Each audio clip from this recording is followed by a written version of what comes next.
Blog Talk Radio.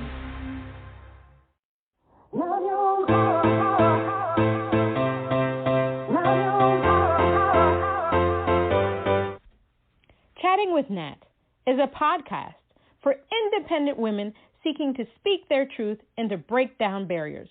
We host honest conversations that help to guide and empower women. Speak your truth and set yourself free. Let your voice be heard.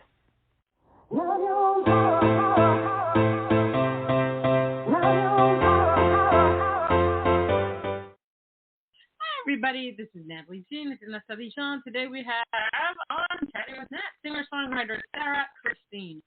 Colorado-based up-and-coming singer-songwriter with proud Minneapolis roots, Sarah Christine draws influence from pop, indie, folk, and electronic sounds to create a unique blend of original compositions. With a strong passion of writing, composing, and producing, Sarah creates music you'll find yourself playing on repeat and adding to your playlist. Her voice and tone are one of a kind and are undeniably rare. Propelled by an innate desire to base her entire musical adventure and journey on the sole theme of In It Together. It is the humble sense of coming together to follow dreams as a community alongside extremely hard work that will help us all achieve our goals. Sarah's core story brings light into many stories and circumstances she's overcame in her life that demonstrates strength, perseverance, and bravery, encouraging being bold and letting go, which is intensified through so many of her lyrics. Overcoming being hit by a Ford F-150 truck while walking across a crosswalk being one situation Sarah overcame just recently. Wow. A life-changing moment. Sarah was recently acknowledged as one of the most anticipated up-and-coming singer-songwriters by 2 Grammy winners on the Music Boost podcast with an upcoming tour starting May 2022. Let's give her a round of applause.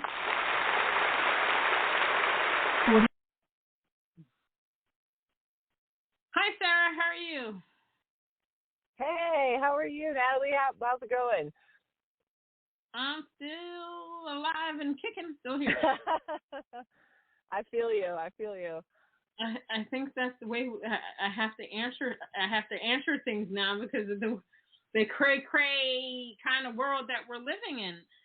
So how have you been this entire pandemic? Ukraine, George Floyd, elections, every COVID you can name in the world. How have you been doing through all of that? Trying to hang on tight too. Yeah, it's been wild. I mean, I just can't believe like all of the different things that have happened in such a short period of time. But yeah, I'm hanging in there. I actually had during COVID, I had in 3 days 52 shows canceled. And it was right after I had quit my job to go full time. So I feel you, girl. It's like hang on for the ride and, just keep hustling and see what happens. You know what I mean? Oh my gosh. That's just so I feel for you. I mean, whoa. That sucks. So a question I like to ask everybody, because we've all been dealing with the same thing, is basically around the whole subject of the pandemic. While we know that the pandemic has been a source of great tension and a horrible thing, where people have died, there's long-term COVID, people are still dealing with a lot of issues.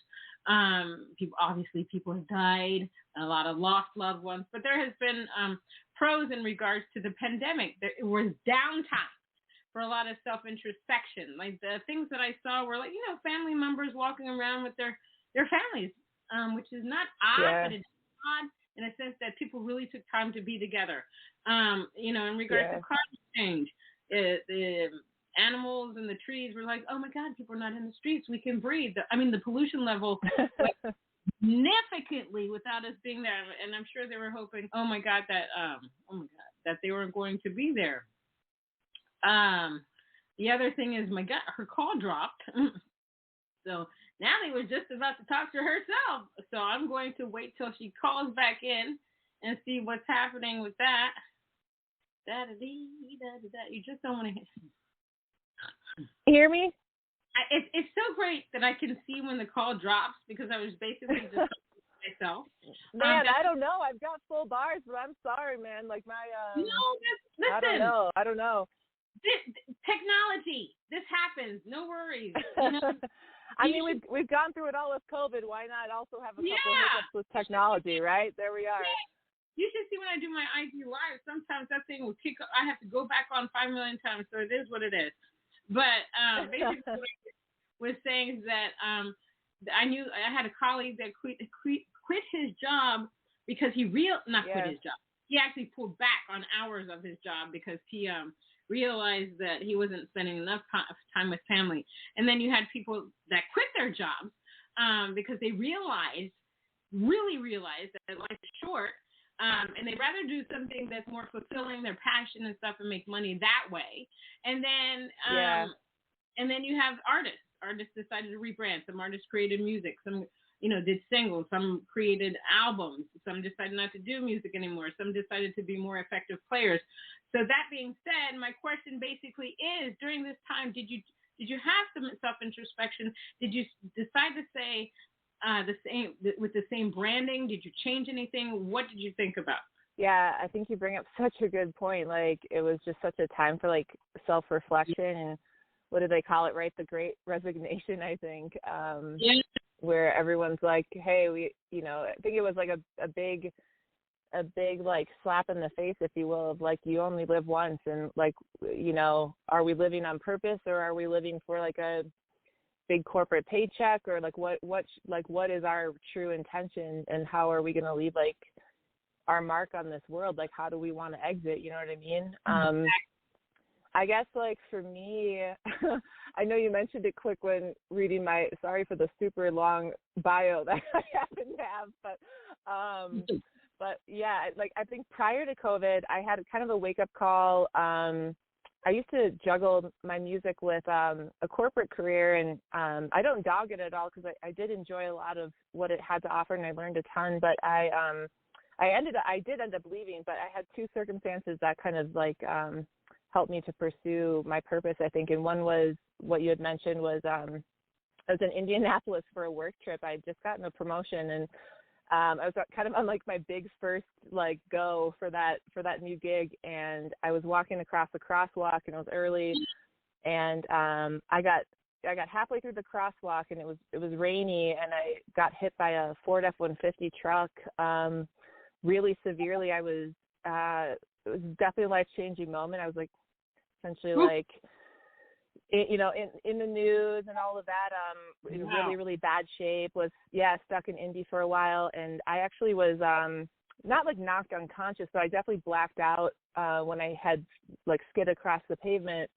And I remember like my, like, it was black, it was totally black. But I remember hearing my voice, and my voice was like, Sarah, wake up, you're not done yet, it's time. And like, then I woke up, I saw the ambulance lights and all this stuff, but I knew what really actually hit me more than the truck was like the word time. Like, I knew what that meant. I had been really juggling with like my soul. Like, I wanted to burst into music full time, but to be honest, I was too fucking scared. And it's like, there's something with like when you have stability, and there's a certain like peace sometimes you find with comfort in that. And I was really scared to take that like monstrous leap into kind of the unknown music industry. It's like this phantom word almost, with like, what is it really? And so that was like my first big thing. And I knew then that I wanted to do music full time, and that's what I was going to be working towards. Like, it was very evident that the universe knocked me over to like be like, hey, like, let's go. Right. And then when COVID happened, I was still in that role. I'd actually that's what brought me out to Colorado. And to be honest, like, Colorado was like one of the first states to like really, really shut down. And the corporation I was with all good intention, I'm sure, like I felt like made some very, very quick decisions. And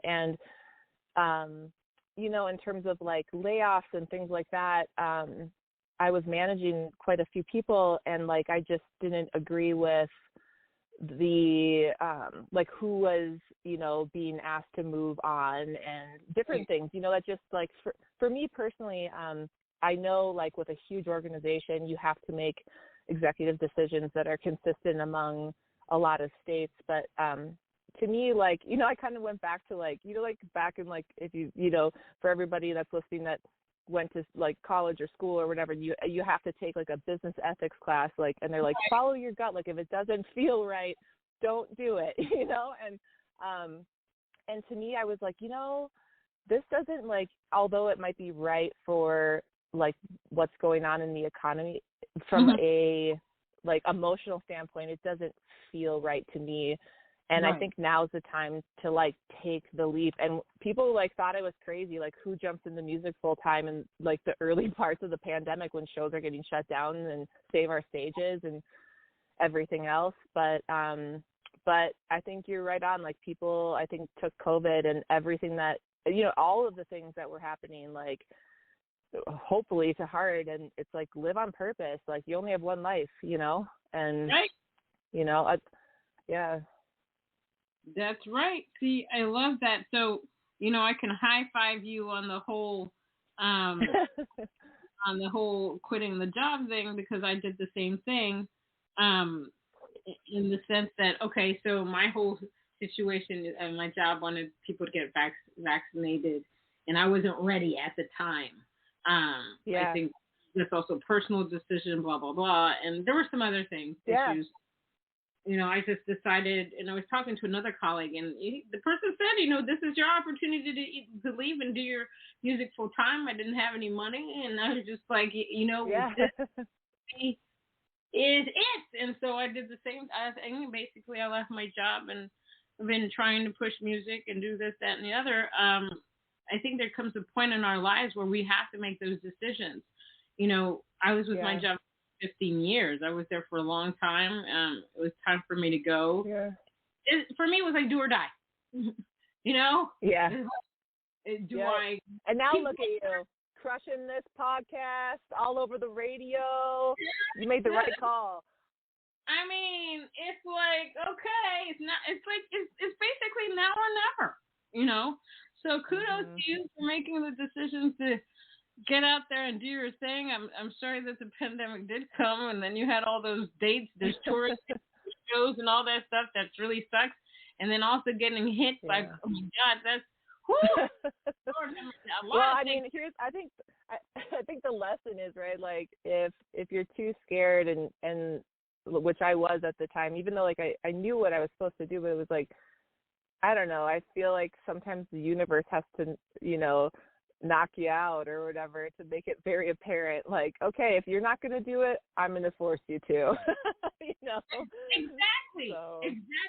And it's not that, you know, I didn't sit there and I'm trembling and like, okay, what am I doing? That's job, that's insurance, that's this, that's this. I said, where there's a will, there's a way. Amen.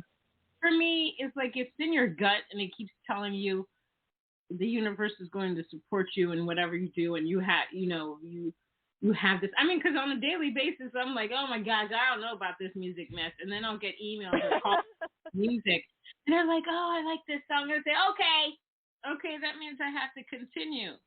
So, I mean, I totally, it's just, I totally get it. This music business can be extremely crazy. Now, how did you and music, how did Sarah Christine and music come together? You know, was it something that you saw, you heard? What made you decide that Sarah and music had to come together and become one? Totally by accident.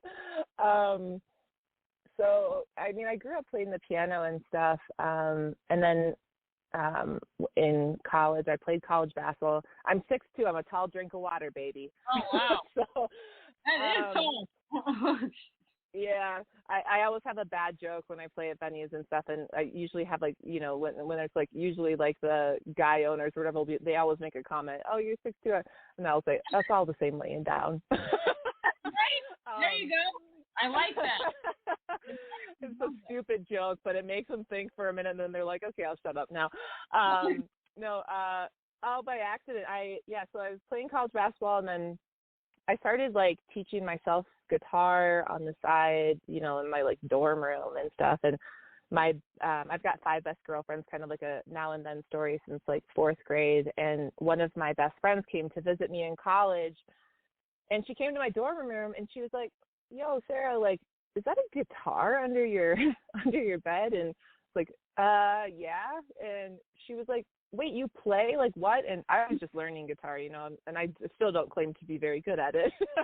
But it was like, "Yeah, I'm dabbling at it, you know." And she's like, "Can you sing?" And I mean, I've known this girl, you know, since 4th grade.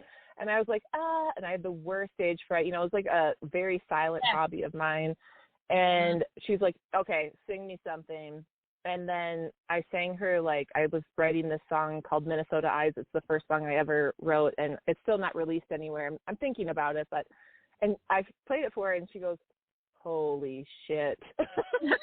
And we take like a girls trip. We try to anyways. Now some of them have a bunch of kids and stuff, so it's harder. But we used to take trips every year together. And one of my friends' family, that's kind of been passed down in their family, has like a cabin in Colorado. And so we had road trips from Minnesota out to Colorado, and we went hiking all day. And then there was this like wine bar in Breckenridge that we went to later on. And I always joke, like, thank God for red wine, because I had so much stage fright. I would have never gotten up there. But this guy was playing like acoustic guitar and singing, and the bar was packed, you know, and like us girls were just like catching up. And he was playing like a long set. It was like a 3 or 4 hour set for the guy, you know, playing a lot of covers and stuff. And so he had like a couple breaks that were like pretty long. And the second one happened, and my best friend, you know, I had no idea, went up to the bar, and the manager was there, and she was like, "Hey, you see that chick over there? Like, she can sing, and, you know, she's never played in front of anyone. You know, what do you think?" And I mean, I have no idea this stuff's going on. And then he goes up to the artist, and he was like, "Hey, what do you think about this gal singing for a few seconds?" And he's like, "Yeah, sure." I mean, this guy's exhausted. He's been playing for like 3 hours, you know. And so he like willingly hands me his guitar. Well, basically, like, what happened was the manager over like basically the entire bar is like, "Hey, Sarah Christine, I heard you can sing. Get up here." And I about fell out of my chair. Like, I've never wanted to like me and my friend Mel, we've never like gotten in a fight really. And I literally was like, okay, like, this is not cool, you know, whatever. And I went up there, grabbed the guitar, literally about shit my pants. I was so scared. And I started playing Minnesota Eyes, and the entire place went completely silent. Like, you could hear a pin drop. And it was like a defining moment, like, where I was like, whoa, like, this is crazy. And then I played like a couple songs, and then I handed the guy back his guitar. And like I said, he was wiped. He'd been playing for like 3 hours. And so he was like, "Hey, want to do me a favor and close out the rest of the night?" And that's how I got started. And afterwards, all these people were coming up, and they were like, where do you play next? And do you have a CD out? And I was like, oh my gosh, people actually kind of like what I'm writing. This is crazy. And that was like, I always say music is its own drug, you know, like, and that's where I became addicted, you know. So, yeah. That's wonderful. Now, how important is it for you to be authentic in your music, your songwriting, just authenticity all around? Like 1,000%. I don't know. I feel like I try my best just to like, in like, whether it's like social media, I think you do a really good job of this too. I was looking at a lot of your stuff before, and it's like, you know, whether or not it's like, you know, what everybody's kind of like branding is, like, to me, my whole goal with it is like, if and when you come to a live show and we get to kick it, like, I don't want to be a surprise to you that I'm something different, you know? And so I try to just like be myself as much as I can, and then hopefully when we meet in person, you're like, cool, like, cool. Like, that's her, you know, and I'm not for everyone, that's for sure. But hopefully if you do like my vibe, like we will vibe. And like, I know who comes to the shows and stuff, you know, and like, even if it's like big crowds, like I look at the ticket stuff after and like, we'll become homies, you know, like Right. I take like people coming very seriously and, you know, so yeah, I guess I'm trying to take after you because you're pretty authentic yourself, my dear. Me, well, thank you. I appreciate the compliment. Well, you know, it took me a while. I'm like you in the sense that, first of all, I didn't even know that I could sing. I know growing up that I loved music. You know, my father's a singer from Haiti and stuff like that. So I grew up around music. Cool. And I used to like imitate Mae West and all this stuff. I could do that and I could dance. But singing, Cool. I was like, you want me to sing in front of people? I was extremely shy. There was no way that was going to happen. And it just so happens because some stuff was going on in my life and I started writing poetry, and that's how I got into the music industry. And one day, you know, I had my first CD release party and I had to sing. I was like, oh my God, I'm going to die up here. And I really thought I was, but I had to not care about what the audience thought. And I had to have a good time. Right. And in that sense, I had to really say, you know what? I'm just going to give them everything that I have. We're going to have a good time, and that's it. And that's how I've been able to, you know, get on stage, perform in front of everybody, because I just don't care. Yeah. It's not that I don't care what the audience thinks. It's just you can't worry about that stuff. You just can't, because it's just nonsense. You're up there, you're doing your thing. That's what's the most important thing about all of that. And then later down the line, with the whole authentic thing, is that, you know, in my culture, people always, you know, my family's from Haiti, they always care about what people think. I just don't have time for that crap. I really don't. You would think that that's weird in the music in the music industry, but when I talk about it, I mean in the sense of, oh, if I'm a person that speaks her truth or sings her truth and stuff like that, I'm just going to do my thing, because I think there's an audience for that. There's a major audience for that. And after the past 3 years of the elections, George Floyd, pandemic, Ukraine, and all kinds of other things that have happened, people are seeking hope. Yep. They're seeking authenticity. They want something that's real, because, you know, sometimes you read something one place and then the next place, oh, that wasn't true. So at least with us, singer-songwriters, musicians, and stuff like that, they can get something that's real, especially from independent artists. You know, with TikTok, what I found after doing so many webinars over the pandemic is that the videos that are most popular are people being authentic.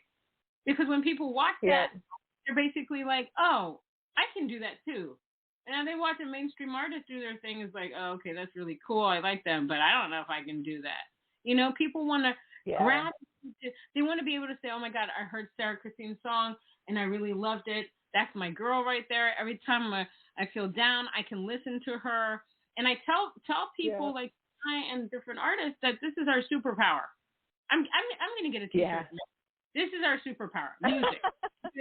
It basically has to start to move mountains, heal people. People use it for many modes of expression. So they use it on TikTok, Instagram, whatever. They're using it because it brings out a certain type of emotion. And that emotion is 99.9% about healing. So, you know, kudos to you. I mean, I came to a point where, you know, especially with women, when women speak up, there's always like a negative connotation with that, and I just don't give a damn anymore. You know, I'm going to. I mean, basically, I had a conversation with so I released the song, and people have been contacting me about it more than any of my other songs. And once I was like, I just love it because you're different, you're unique. It's not the same old stuff that's playing on the radio that, you know, they inundate the radios with. And I'm just like, well, I'm just trying to be me. You know, I think that's what's missing in the music universe when it comes to mainstream art.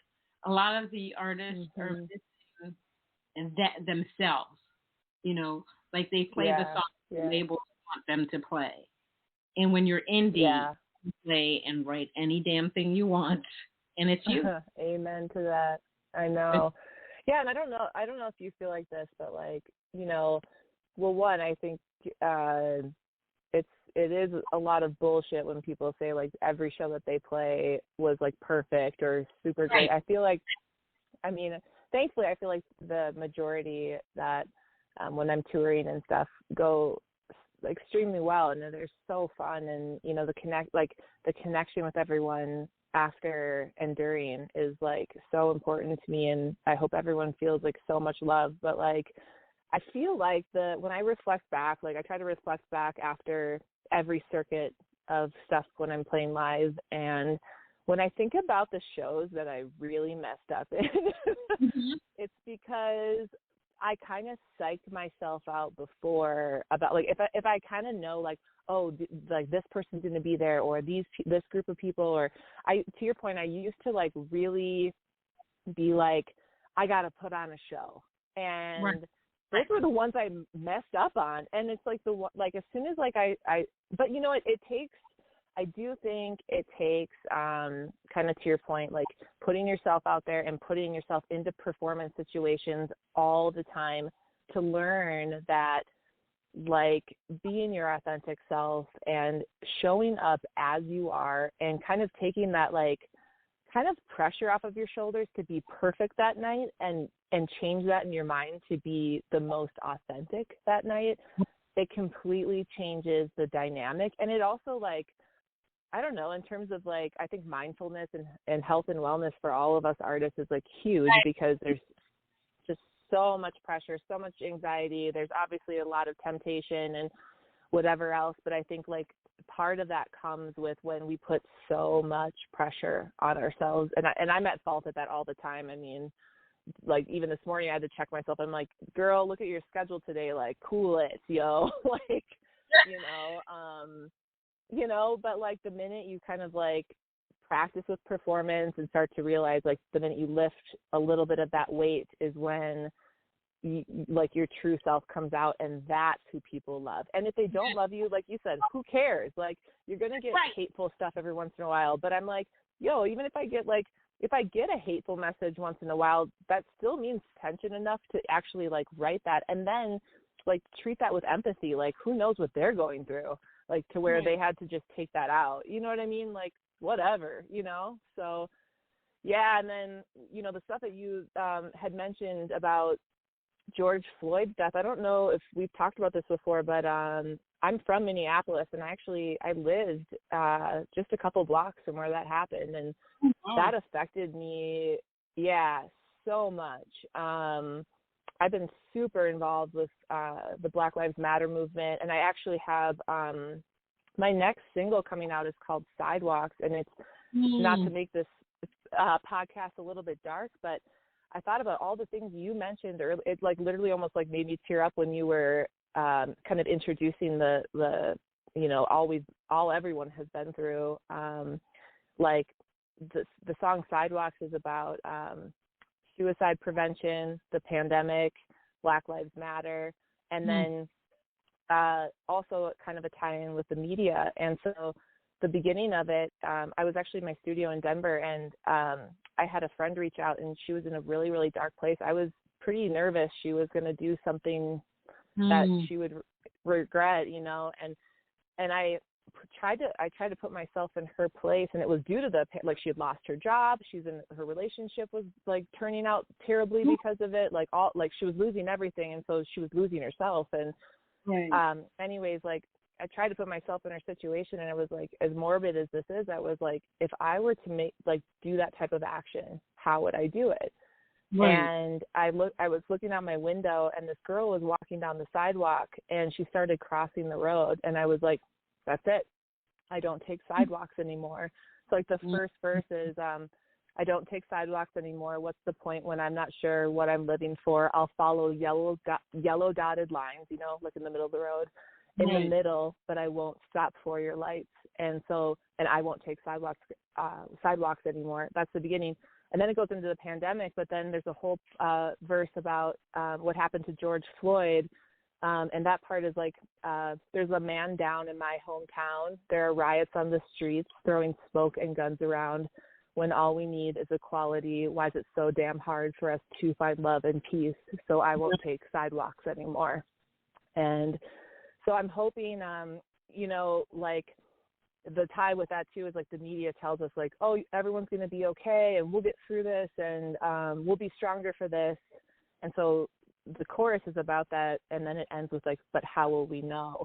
And I purposely delayed the release for this song because what makes me like so upset about like the pandemic, and by the way, even like everything going on in Ukraine, like, like we need to be seeing more about like that footage and like having people involved, and it's already dying back onto the next thing in the news, right? And then the Black Lives Matter movement, like unfortunately, like it's like everyone kind of predicted like the what we were all doing to fight for it in the streets, and like what would die back, and the media would die back on it. And so I purposely delayed the release because it's like, hey, this has not gone away. Like we need to keep fighting, and like, so I purposely delayed it to bring it back like very like early summer here, so that it's like, wait a minute, we all just went through all of this, like let's regroup and I'll come back together on stuff we're all still hurting around. Like, it doesn't go away. Oh, yeah, no, definitely. I mean, it's been a tough time. And the one thing is, we've been through it, especially the pandemic. Everybody's been through it. So that's where we're all cohesive in that, but we know the pain of what a pandemic can do. And then to add all this other stuff, it's been mind blowing, and I tell people all the time that I have to pinch myself. Because I'm just like, are we in the 21st century? Is this 1930, 1940? Yeah. Did we go time? You never really think that you could ever live through something like this, but here we are. Yeah. And it sucks, basically. Yep. So I'm going to play your song now. Hang On, Mom. Tell me what that's about. Oh, yeah.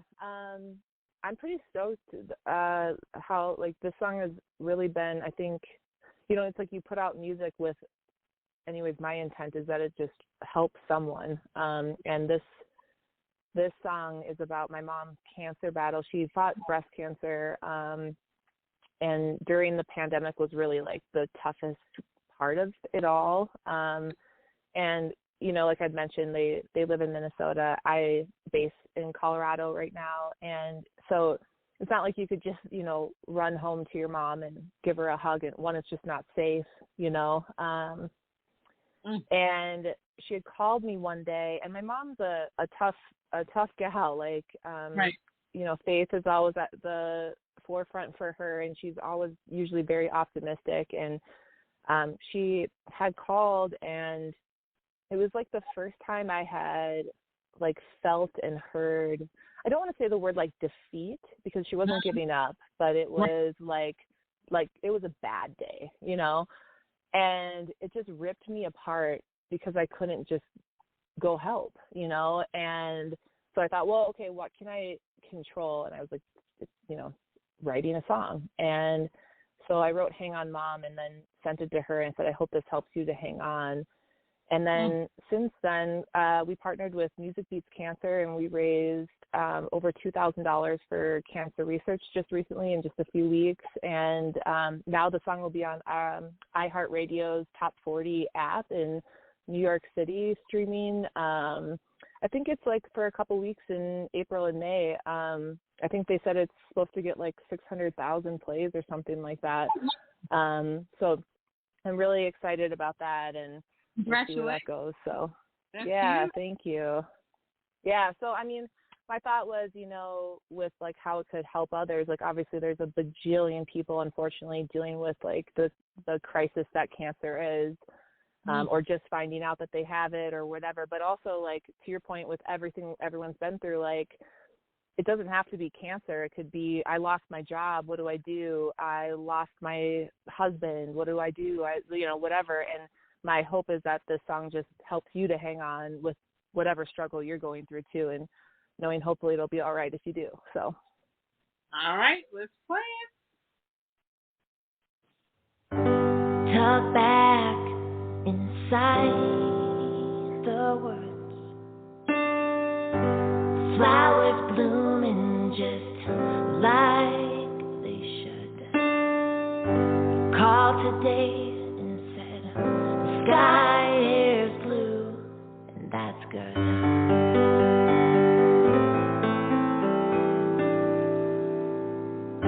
How you doing, ma? You just lost your hair. Wish I could hug you, but I'm so glad that's there. I called to say you seem strong today, and that's good.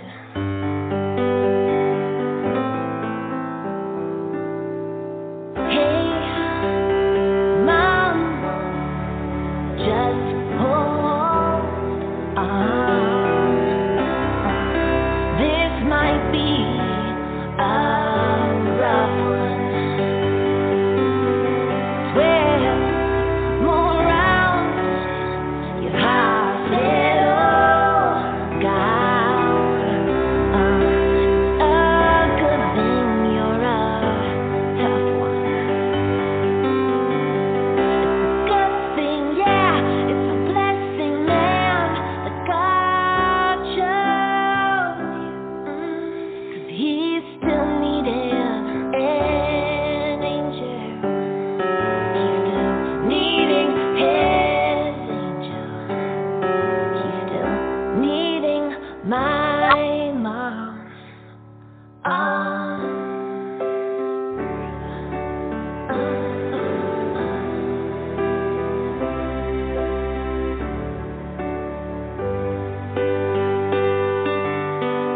I'm sorry that I used to talk back and sneak out of the window out back. I wanna say I'm so proud to be your girl, and that's good.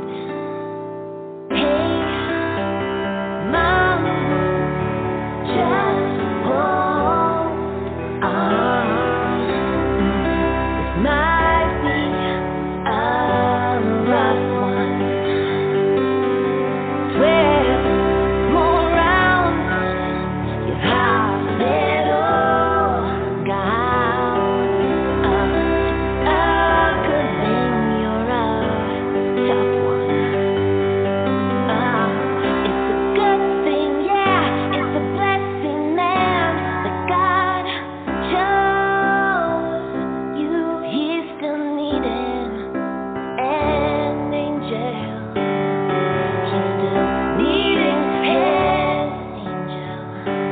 He's still needing you, mom.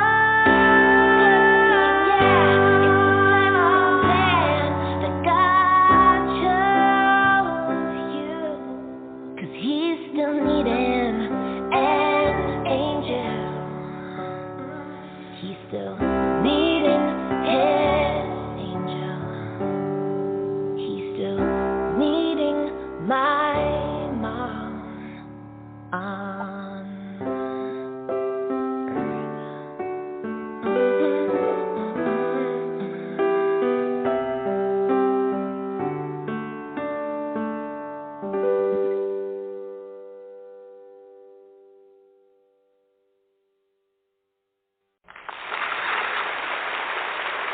Audio Jungle. That was beautiful. Thank you. Thanks for playing that. I recently sang a song for my friend that's a lyricist, and it's called Rear View, and it's basically his song about being remission for cancer. So I completely get it. Tough, very tough. Yeah. I hope that song helped her to hold on. I mean, yeah, she's in remission. So yay! yeah. We just got the news not long ago, but she had I think like her last scan for a bit about a week ago, and we got the thumbs up again. So everyone's very very grateful. And to anyone who's lost anyone and isn't in the same boat as my mom right now, just want to say I'm sorry for your loss, and hopefully this song helps you to hang on. So beautiful. Now you're on the cover of Alohi. I hope it's Alohi. Lifestyle magazine in their annual music edition. How'd you get that? And how awesome is that? Congratulations on that too. I really don't know. No, actually, no.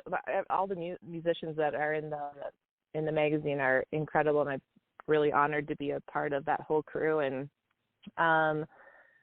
in terms of the cover, Stephanie, who runs the magazine and who's the editor, has participated, and she's very into the music scene and has come to a lot of shows, and we've collaborated on a couple different shows together. Actually, we do a benefit every year for domestic violence awareness, and I think in the last couple of years we've raised almost $60,000 for that here, and so we've kind of had a special connection and have partnered on a few things. And she reached out and was like, hey, the annual, edition's coming out, and we'd like to feature you in the magazine. And it's like, oh, that's awesome. Thanks so much for the article, and, when are we planning to do the interview? And she surprised me and said, well, what about the cover? And I was so honored.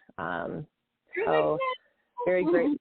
Yeah, we definitely celebrated. We toasted a little champagne and went out and celebrated for sure. And the shoot was really, really fun, and the entire interview. But it's kind of weird seeing yourself on the cover all around Denver. Lohi, actually, have you been to Denver before? Yes, many, many, many, many moons ago, but I have been. Well, we got to get. Yeah. It's kind of like every little area of the city has a different name. There's Rhino, there's Lohi, there's a place called Sunnyside, whatever. So Lohi is kind of a bigger area of Denver. So if anybody is ever in Denver over the next couple of weeks, because I think your next edition comes out soon, but if you're in Lohi, you'll see my face all over. Fortunately or unfortunately, I'm not really sure. Depends on if you like my face or not. Oh my goodness. So. Everybody loves your face. Based on the pictures, everybody loves your face. They just love you. Hey, come on now. I don't know. Yeah, come on. Yeah. Humble is the best way, baby. Yeah, but if you know you got it, you got it. Right. True that. All right. Well, I'll show you if we've got it if you come to a show. So. Okay. I love that. Now, you have an upcoming tour. Tell me about that. Well, I should be out in New York soon. I'll have to hit you up. I've got an upcoming tour coming up. I've got a few projects I'm working on right now where actually next week I get to do kind of a cool wedding thing in Tulum, Mexico. And then I'm in New York working with Andrea Stolpe. I'm sure many of you know that name. Very famous songwriter, and I'll be at a retreat with her doing I think it's 4 or 5 days of just intense songwriting. Then in May, I'm recording the entire month, and then we are kicking off Denver with myself and Lohi Magazine and Lyft Vodka are sponsoring the Denver Pride Kickoff Festival that will take place in Lohi, actually. So we're running that for 3 days. It'll be about 20 bands I'll be playing as well. And then after we're done running that festival, I hit the road. And so I'll be Colorado, Idaho, Montana, Washington, Oregon. I'll be in California for a month. Austin, Texas for the CD Baby conference, then back to San Diego playing there. And then I'll hit New Mexico and Arizona and back to Colorado. And that'll be the full leg. So I'll be gone for about 2-3 months. Good for you. I love it. Following your dream, doing your passion. It's a beautiful thing. It's a beautiful thing. Now I want to. We'll have to share a bill, you and me. Yes. Let's do it. New York, let's go. Let's manifest it. I'm dead serious. When you're done, Me too. the superstar out there is you and I. Let's do this thing. That's it. Oh my goodness. All right, the next song we're going to play, I'm going past the time, it's okay, is the year, let me see what did I write, the year Vices? Yeah, the year is kind of like instead of putting out an album, I've been putting out kind of single after single, like Sidewalks will be the year Sidewalks, the year of Vices, so you'll kind of see that theme, but yep, that's it. Vices is What's Up with my homie Taylor Tooth. So I'm taking it. The song is about vices, having vices. You got it. All right. Well, I'm gonna play it. Perfect. They say I'm drinking too much. They say I'm sleeping too little, and I don't know what's down from up. They say I need to slow down. My mind's always running, and I don't know how to wind down. I'm drinking too much. I think I like sleeping around to try to fill this void I don't know too much about. I think I could fall to the ground and let you have all of me. So for a minute, you take my frown.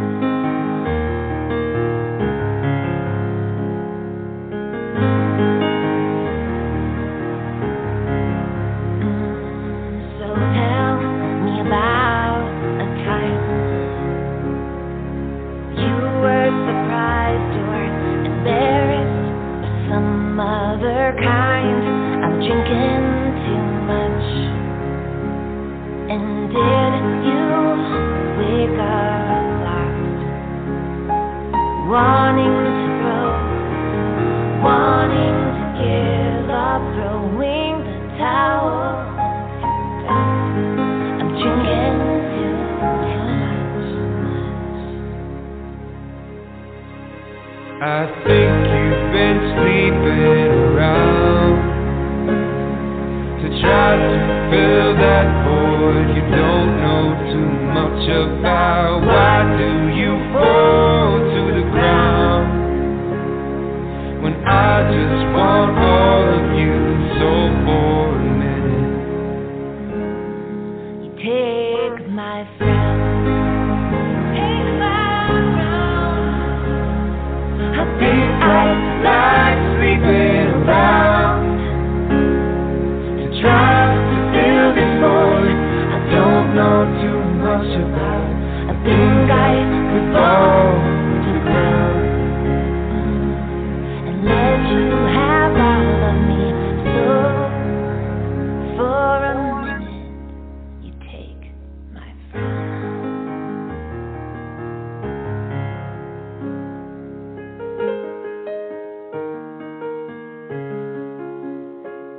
They say I'm drinking too much. You say I'm drinking too much. I think I'm drinking too much.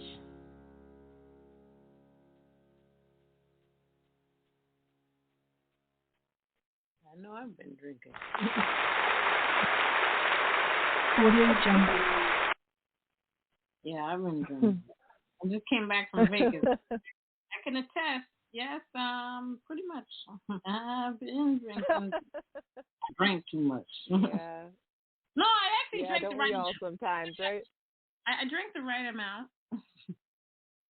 I feel you. Yeah, no, actually, I wrote that song after I had, well, ironically, had happy hour with 3 friends, and we were all just talking about, like, some tough stuff, like, you know, everyone's kind of going through, and my one friend, he's like, I'm partying way too much, and, you know, I know we're running over, but my other friend was like, I'm sleeping around way too much, I'm swiping right on everyone, you know, I'm, you know, whatever, and and then, I have my own vices and stuff, and I got this hook in my head and ran up to the studio and wrote that song. And then when I had met Taylor, I played on a bill with him in Denver. We had never met, and I heard his voice, and I was like, oh my God, I think I'm in love.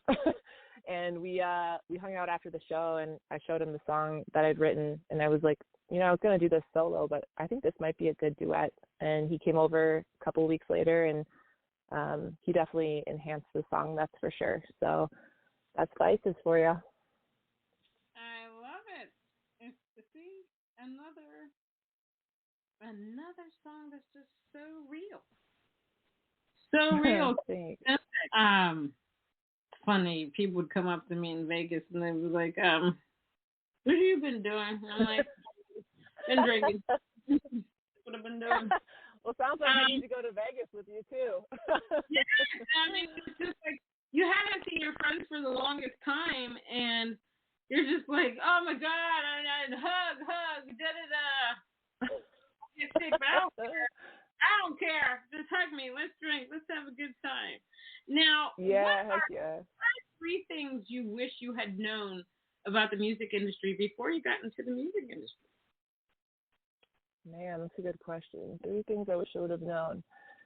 I think one thing you learn is, like, for anyone out there that is an aspiring songwriter, like, if you're having trouble, like, booking gigs and stuff, I think it's easy to, like, send out memos and stuff like that and, talk a lot about your stuff, but it really, I think the common theme is it's not about you. Like, so maybe just when you're reaching out to venues and stuff, think about the venue, like, they care about draw, they care about how many people are going to buy drinks, like how many people are showing up at the door. And when you do your job right, you're going to through on what you commit to with that. And so my advice would be lead with how you can help the venue, and then just supply them with a few things with your music. And that will work out in your favor, I think. And then it's your job to follow through, and make sure that happens.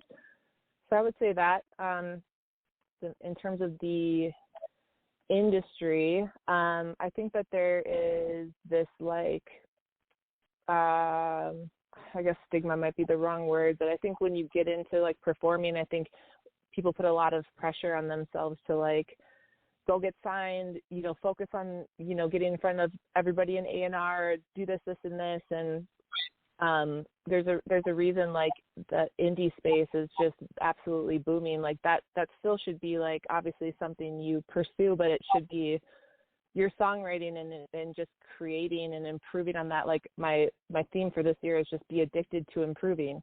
Like, that stuff will start to compound, and then people will start reaching out to you, and your efforts will pay off, and then it's kind of like your decision to, like, what do you want to entertain or continue to do on your own and stuff. So I would just say balance like what you do behind the laptop to I think Katie Tunstall did a really good job on a post she did recently where she just said, the biggest thing you can do in music is perfect your performance and put yourself in front of strangers and stuff. You never know who's going to be there, and kind of the rest will follow. So I guess, story short, like, don't just focus on getting in front of the label. Like, just focus on being the best form of you in music and getting yourself out there, and what will happen is supposed to happen, and then I don't know if this is, like, in terms of the industry, but I think just one thing with music, like, that I've learned in creating, I think at first it was like you get so excited to put a new song out and whatever else, and it's better to be not rushed and do it right, so, like, I would suggest, like, maybe working with somebody who is a professional in mixing and mastering. If you're, I certainly am not, that's not my forte, and, like, slowing down to speed up sort of, and then making sure, like, when you're putting your music out, like, don't put it out to release it in, like, a week, like, put it out there where it releases in maybe, like, 12 weeks, or most people would say 8, but just so that, like, the platforms can kind of catch up. They get so many submissions every day, And I actually went to a Spotify master class when I was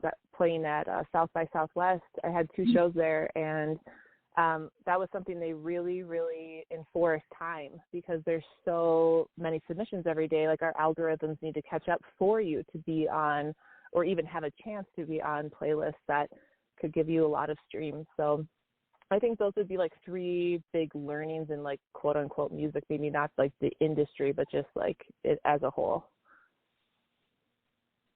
You said it. You nailed it. And one last thing is, what type of quote, message, passage, word do you use to motivate yourself, or just say on a daily basis? You just use it. Yeah, we've used it. It was funny, even pre-pandemic, we put it out there, and then the pandemic happened, and it became the theme for the world, which was pretty ironic. But just in it together, that's all you can control. So in it together and do the best you can, and I don't know, hustle your ass off. It's like, I don't know if you've ever read Ari Herstand's book, but if you're in music to get famous, you're in it for the wrong reason. It's a 10 to 16 hour a day job when you're really hustling, and it's not unless you're the not even 1%, I'd call it less than that somebody happens to show up, or happens to listen to the one song you put out and you become huge. Like, that's the anomaly. And so it's a grind, and you've got to love it, and it's got to be for more than yourself. Like, music's a medicine. It's that's right. And so when you're doing it to, like, help heal things yourself, and I certainly do it to help heal myself, but heal other people and whatever they're going through or whatever, then the rest, I don't know, like, to me, getting famous doesn't matter. It's like 16 hours flies by when you're doing what you love, So. Amen to that. That's what I always say. Music is our superpower. I'm going to say yes, baby. It's our super. We can move mountains. We can make a difference in somebody's life. Somebody's going to say, I need to listen to a little bit of Sarah Christine. Yep. I'm feeling a certain way today. This is what we do. This is what we were born to do. Mine is, yep. I write, my word of the year is, words are, I write my own narrative. Nobody's going to tell me. Ooh, I like that. To be. Ooh, that's good. And, I got it from this whole discussion I had with a friend the other day. People always like to say, oh, but the press write what they want. No, you've enabled the press to write what they want. I know if somebody writes something and it's wrong, I either tell them to change it or take it down. I don't play those games. It's like some people are fame whores. I'm just going to male female. Yeah. They just want the press no matter what it says. Nope, not doing it. Yep, I feel you. I'm just like, no. Yeah. They're going to use the right sources, right information. It's just going to be me, all authentic. Yeah. No. Yeah, I mean, and everything, like, will happen as it should, and I think that should be the end-all goal, is just, like, knowing, like, you're doing whatever you're supposed to be doing to put out your best work. It's like, you think about, like, for everybody that was in, like, corporate, too, it's like, you don't just, like, throw yourself to the top. Like, that doesn't happen. You know what I mean? Like, it's like, I mean, maybe for a few, if you're, like, the founder of Facebook, and, like, a genius at Harvard, but it's like, for most promotions you get, like, it's because you put in the freaking work, and, like, and people are liking to work with you and all this stuff. And I don't know, I have the same, like, carrying compounds, like, you're doing the right work and you're collaborating in the right ways. And of course we're all going to screw up. It just happens. We all have bad reviews from time to time, but, like, you'll get the promotion when the world's ready for you to do it. And I think that should be your intention every day, So anyway. Amen. Well, thank you. It's been awesome getting to know you and talking to you. Now I have to be a stalker. Now I have to follow you everywhere. Well, now we're going to be, like, super homies. I feel it. I'm definitely hitting you up when I'm in New York. Yeah, no, definitely do that. I'd like to come out and catch a show. And then someday soon, when you're not so busy being famous, we can do an Instagram live. We could do a live show as well. Yeah. Because you're awesome. Your music is definitely awesome. Have you thought about trying to get your music into sync and licensing as well? I have. To be honest, I need a lot of help in that area.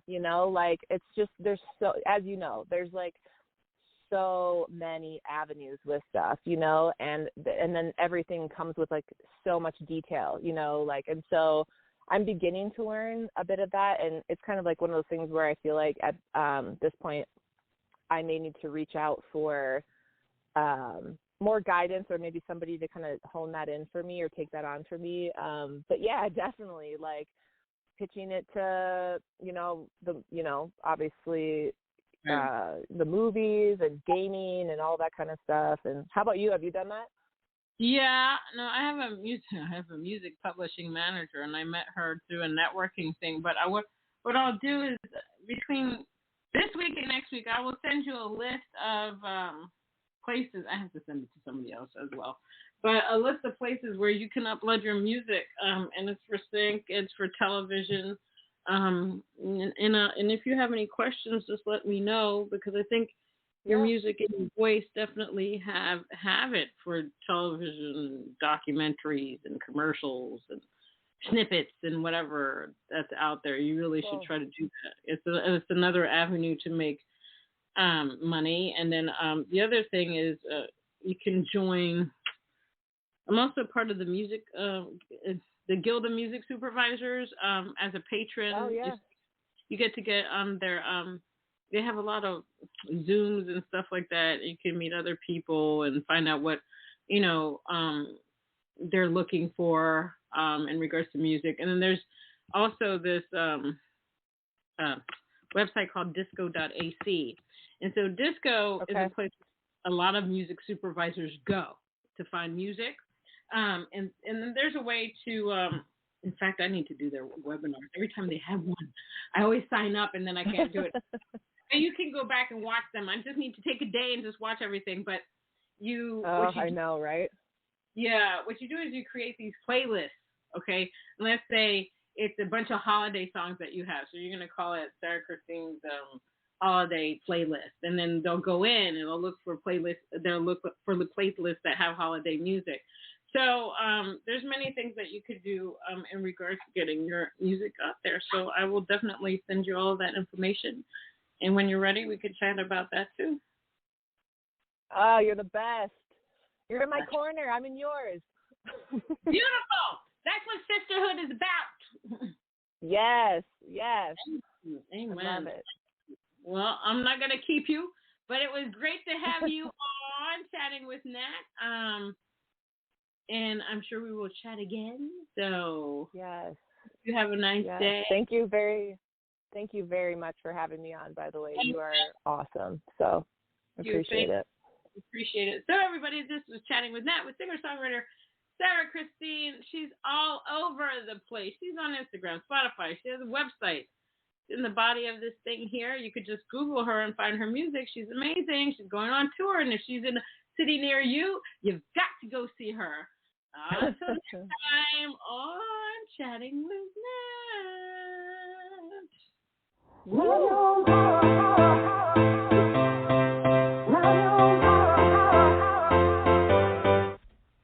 Chatting with Nat is a podcast for independent women seeking to speak their truth and to break down barriers. We host honest conversations that help to guide and empower women. Speak your truth and set yourself free. Let your voice be heard.